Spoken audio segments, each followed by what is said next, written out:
Man, I'm a big fan of the Joe Budden Podcast, especially with his homeboy Maul. I rock with Rory. He cool. Savon and the tall the tall guy. Parts. That's his name. I rock with Parts. Maul. I said Savon. Joe Budden. It's a good podcast. Thanks, CJ. Yeah. Maul. Maul finally became famous. Maul. You famous now, dog. They went back and seen some of your 2012, 2013 tweets, and they have resurfaced. Man, Maul. I know who did it too, man. You know that dude they Maul made mad. Who he was laughing at when Joe was talking about the battle rappers. The one who called you a fat boy. I think he went back and dug us some tweets on you, dog. Some of his fans dug us some tweets on you. Okay, here goes the story. They said dozens of homophobic tweets from the Joe Budden podcast co-host Maul resurfaced online. They said 6 years ago, the then 32-year-old New York City native had a lot to say about the F words. You can't even say the F words now. I ain't gonna flag my junk. I ain't gonna lose my one person.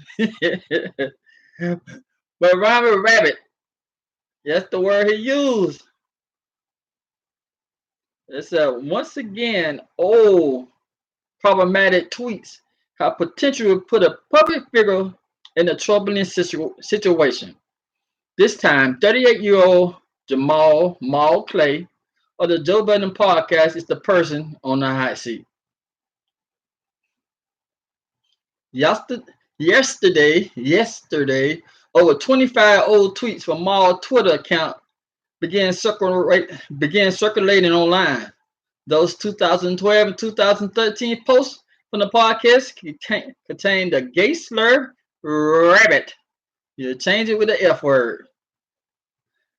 Yeah, Maul. Here go one of the tweet Maul released. And back in them 2012, 2013, over 7 to 6 years ago.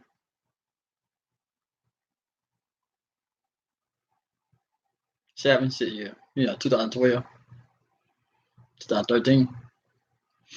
But Maul said, I can't fight this fight alone. These rabbits are relentless, and I want to be acknowledged. I need my real brothers to stand and fight. Read one of Maul. It said read one of Maul tweets for October the 3rd, 2012. Okay. Who went back that far? I know somebody went back that far, but I'm telling y'all, Maul 2 weeks ago, they were talking about battle rappers. About 2 weeks ago, yes. And they were talking, they were big up in the dude who was their guest, saying he was like one of the top 5 battle rappers at the time. So they brought up one guy name, and they were like, no, this dude right here, I'm considering him a top 5. So, in response, the dude said, he shot some shots at Joe, and he told Maul, I don't know, laughing at fat boy. Maul said, ain't doing but laugh. But I don't know for sure. I don't know that he was the one sent the went back there searching for the tweet. But yeah, he did it. And here go another tweet. Damn, Maul. This tweet stated, he wrote this 6 days later after the first one. If a chick get naked in front of you, only to put clothes on, ask you, how did this look? And you don't have sex with her, use a rabbit. Change the word. Well, that what Maul said. There's a chick getting naked in front of you and put clothes on, and you don't have sex with her, and she asks you how she look. You use a rabbit. Hey, Maul. Another tweet for November 2012 appeals to be about top dog entertainment rapper Kendrick Lamar. It said Maul wrote, Kendrick is a rabbit, a real and at the same time. He said he was jealous of other black men. Said like that. They said Kendrick is a rabbit, a real black man at the same time. He said he was jealous of other black men, but the real for him to admit that, salute. So he said it was real for Kendrick to say he was jealous of other black men. But at the same time, he called him a rabbit. Yeah, I ain't really take down my one person. Hey, one person. I ain't really lose you, dog, or lady. Here go another tweet. Damn, Maul. You want to be famous. You got tired of being behind the camera, walking with just being Joe homeboy, Jay-Z homeboy. So, and Maul, you out there now, bro. They said the brother of Rockefeller Records co-founder, Kaman? It's something like that. Biz Burke tweeted, both of them rabbits, black, need to be stabbed in their groin and bled to death. That was, they said he the brother of the Rockefeller Record co-founder.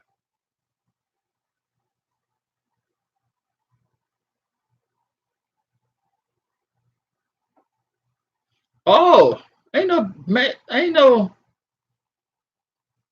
Ma was the brother of the Rockefeller co-founder. At least I think that was saying. Here go another tweet. Reason I'm laughing because Ma wasn't on the podcast. Ma wasn't on doing like he was a woke, the so-called woke brother.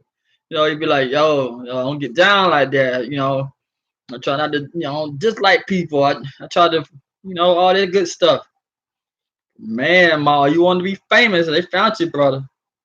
They said, Ma tweeted. She said, no, stop. One time, and you pull your pants back up, use a rabbit. Did you hear what he said? Ma tweeted. If she said no, stop. And one time, and you pull your pants back up, use a rabbit. Hey, Ma. They said, Ma, I don't think he ever gonna.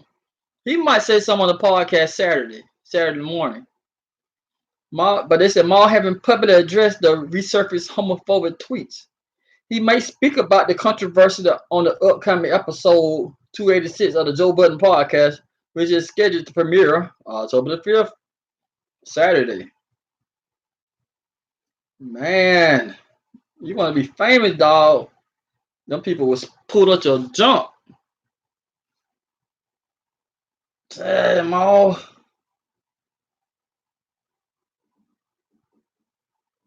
Damn, all. They're trying to start your reign on the throne.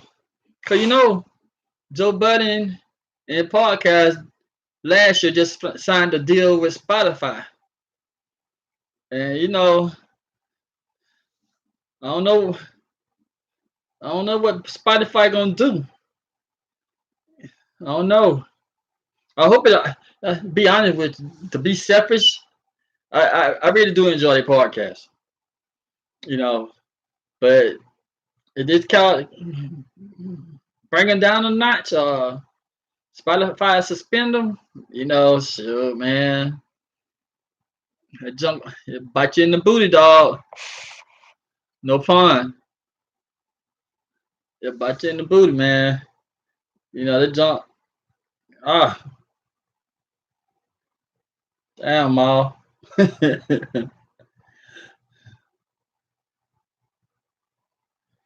Damn, Ma. Hey, I'm not here to plug the podcast, not at all. But I do enjoy the podcast.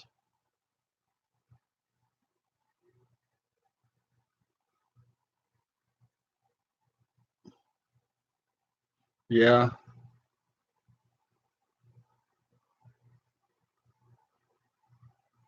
Oh man,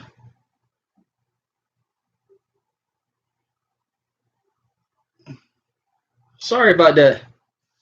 They just this article I'm looking at. Kevin Gates just dropped a new CD. Uh, you see how old I am. I'm talking about he dropped a new CD.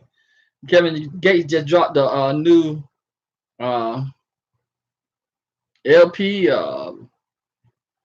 new screaming music. I don't know what you want to call it no more. I went from the tape era. Man, I still remember my grandfather when he had the 8 track in the car. He used to pop that sucker in. That sucker be about the size of a done. What the 8 track was. What now? What can I compare our 8 track to now? I don't think no comparison. Oh man, that's how big the 8 track was. Let's talk about. I said, you see how I got some big hands. 8 track about the size of my hand. So my range size is like a 13. My range size is like a 13, and I know 8 track would, if it wasn't touching my ring finger, damn near touching my ring finger from the palm to the ring finger. That's how big the 8 track was.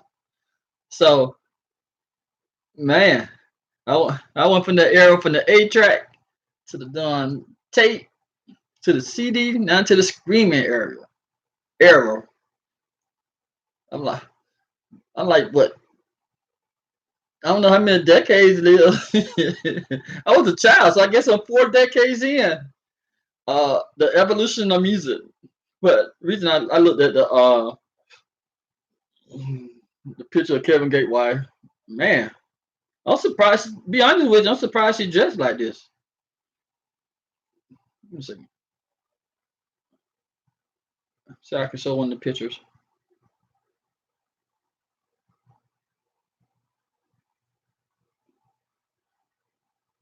Oh man, could you see the picture right here?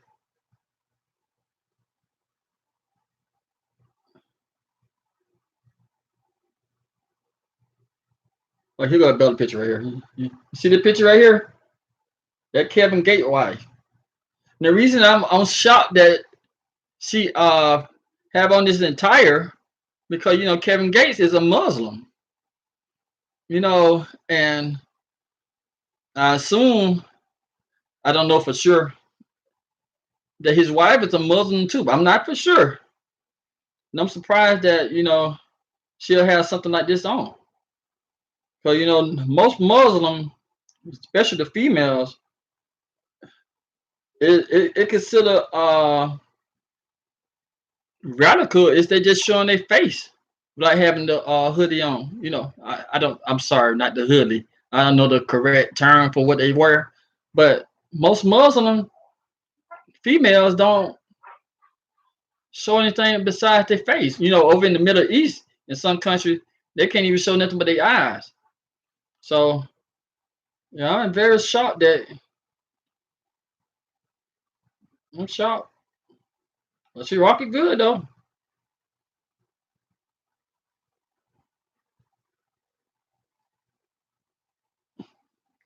You know, she ain't my wife. It just caught me. I looked at the story and I just seen that. I'm like, yeah, Kevin Gates wife. No, dude ain't mad about it. And plus, it's more plug for him because his new music came out. That junkie fire, man. I ain't gonna lie to you. I ain't never been a Kevin Gates man. Pause. I ain't never been a Kevin Gates dude, man. But he got some nice tracks on here doing new music. You see, I call it new music. I don't know what to call it anymore. But he got some nice tracks on his new music, especially the intro. The intro come in. Oh man, That intro come in, that jump be it hard. He got some nice tracks. I'm not. I don't like all of them. I'm be honest with you, but I do like some of it. Yeah. And then I don't want to cut the video off.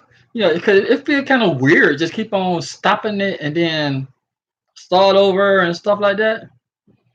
But this is not a surprise to no one that Takashi 69, the guys who kidnapped Takashi 69, was convicted of kidnapping.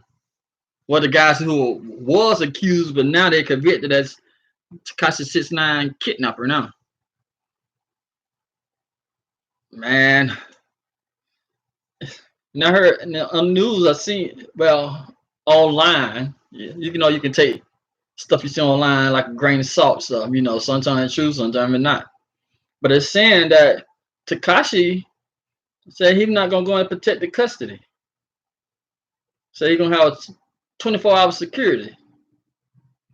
Man, I don't know what security guards gonna put their life online like that, especially if he stay in the public eye like he always, like he been doing. But another thing, the guy who pleaded guilty, who acting as Takashi manager, Shadi, they say he wanna discuss his options again. He pleaded guilty and he was sentenced to 15 years. So he wanna reopen his doing case. Because the rumors are that Takashi might get 2 years or might get time served. So Shadi so I want to make another deal. But they say he's like 30 something. I think they say he's like 37 or something like that. And they were talking about when he get out, he'd be like 50. In his 50s and his children be grown. So Shadi said he want another deal. But with the Takashi thing, they said the two men have been convicted of racketeering conspiracy charges after the rapper Tekashi 69 agreed to cooperate with authorities and testify against them in a federal gang case. Anthony Edis and Gerald,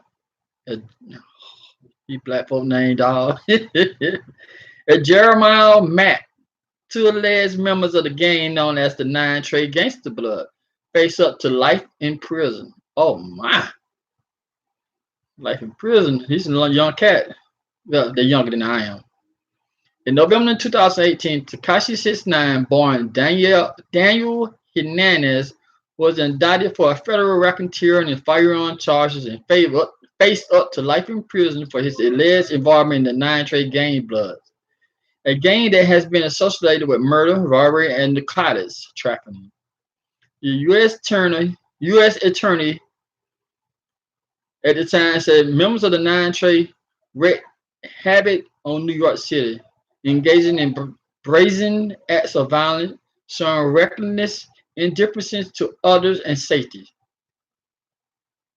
Tekashi, 23, originally faces a minimum of 47 years in prison, but under a plea deal, he agreed to cooperate with authority in the case with the hope of a reduced sentence. As a result, he may also be entering into a witness protection program. In September, Tekashi took the stand for 3 days about his time associated with the Nine Trey gang and told jurors that Ellis, his former bodyguard, had kidnapped and robbed him. Tekashi also named rapper, that part right there ain't true. They said he named rapper Cardi B and Jim Jones as member of the Nine Trey gang Bloods. But they said in the testimony, people who were in court saying that Tekashi didn't name Jim Jones or Cardi B. They said the prosecutor brought their name up and asked them what they part of the doing Nine Trey Gangsta Blood. Do they call it Nine Trey Gangsta Blood, or they put Gangsta Blood on here for this article? I think they just put Gangsta Blood on there for the article. I never heard nobody say Gangsta Blood. Yeah.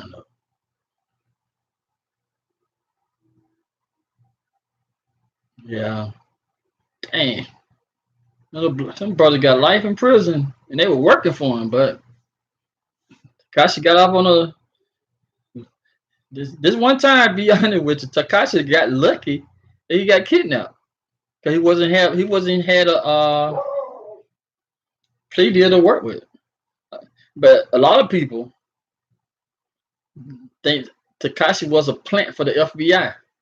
They're saying they've been after the Treyway for the longest, but when they brought Takashi in there in 2017 or 18, something like that, when they brought him in, man, it took out a whole lot of key players in that game. They had the big guys. They had the big guys. They seen fortune and fame, through him. So, a lot of them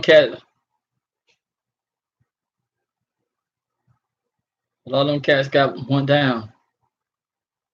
And by the way, to clear the air about ferrets, I have two ferrets. I know this is totally out of random, out of just out of the top. But I have two ferrets, a male and a female. We call them the male stinking and the female nosy. Cause oh man, both of them could be named nosy. Cause both of them nosy. But to the people who call them a furry snake or whatever they call them, man, those are some beautiful animals. You get a chance to support the ferrets. It's a little expensive for the working man and the working woman. They call $200 a piece at my local, but bump that at the pet store. They call $200 a piece, and it's a lot of maintenance to go into it because you got to clean up behind them, get their food. We talking to get their rabies shot. Yep, ferrets need rabies shot. People who got ferrets, give your ferrets rabies shots. I'm gonna make a video on this. Straight up for ferrets. Hey, I love ferrets. I love my ferrets. I love my dogs too. Yeah. But yeah, if you have ferrets, get your ferrets rabies shots. They they they are so fun. At first it's gonna take a minute for them to get used to you. They're gonna be honest with you, they're gonna take off and run from you. Like they're gone, like leave me alone. But when they start getting used to you, they're gonna climb up on you and just walk on your arms and come over there to you and start messing with your feet, man. Get you a ferret. People who got PTSD, get a ferret. I'm telling you. Come from a person with PTSD, I'm not lying to you. Ferrets are there. They is so much fun. It's so lovable. All right, this is the end of my doing podcast. The one person who's looking, shout out to you. And I hope you have a good evening. I got to leave, go pick up my daughter. She had the after school program. She don't need it. I'll be telling her, I said, you don't need it. She already, my daughter, besides science, that's the lowest class, the grade that she made the lowest in. And that's about close to a low B. And my daughter made A's in all the rest of the subject. I told her, I said, I think you just stay out of school because you're a little homegirl in that after school program who need it. But I let her stay, and my daughter. She don't get the opportunity to just roam around. So she been in the after school program. And I met the lady who run the after school program. They can't leave until a parent come up there and she see the parent come up there and get them. So I'm about to leave. I don't stay but like 4 or 5 minutes from the schoolhouse. So by the time I get there, her little black self be coming on out. All right, thanks for watching my podcast. I hope you have a good evening. Tell a friend to tell a friend. Like, subscribe, dislike, critique, criticize. I don't care. Just look at it. It might make you smile, make you laugh a little bit, make you think a little bit. All right, have a good evening. Talk to you later. Oh yeah, by the way, still got the cash app up in that job. The Black 173. Yeah, it's the black 173. You know, just in case you want to feel generous. All right, you have a good evening. Talk to you later.